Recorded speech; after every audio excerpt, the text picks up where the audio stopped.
Terrori komunist pas shkatrimit të fesë shumë shqiptar nuk i mundi dot teksa ata rezistuan si mundën ashtu në heshtje pa u lëkundur në besimin në Zot.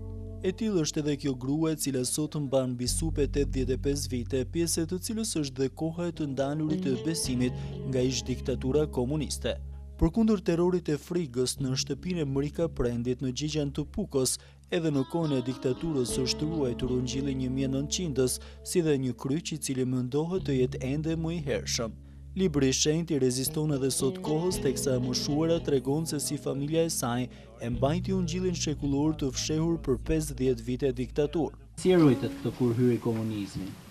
Për zotë New York, e pështjellë me plasmosa me gjona në tratë shpajisë.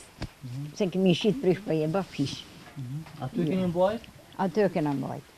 E së të nga gjithë kofë. Ju realisht nuk e dinit se në shtëpi. Unë deri në 90-ën, me sinceritetin jam sot 50 vjeç, deri në 90-ën nuk e kam di se ka material kishe shtëpia ime.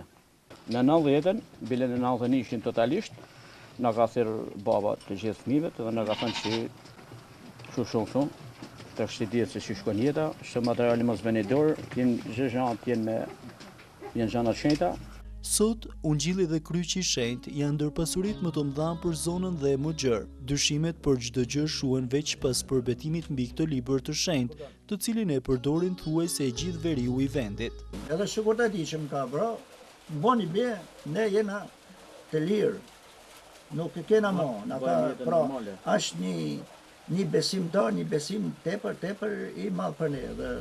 Përbetimi gënjeshtër mbi librin e shenjtë ka shkaktuar pasoja, tregojnë besimtarët e zonës, ku nuk mungojnë dhe shembujt e dënimit për ata që guxojnë të përbetohen, duke gënjur njerëzit, por jo Zotin.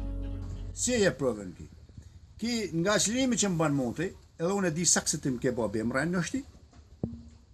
Para 12 muaj të gjeni gjallë. Gjithë katoni thonë që ky filani ka babi dhe kjo e gjeti. Libri i shenjtë ka nevojë për restaurim të pjesshëm, teksa familja e ruan me fanatizëm si pasuri të mbar zonës. Ndaj dhe me të drejtë, ai sot cilësohet si ungjilli i rezistencës komuniste.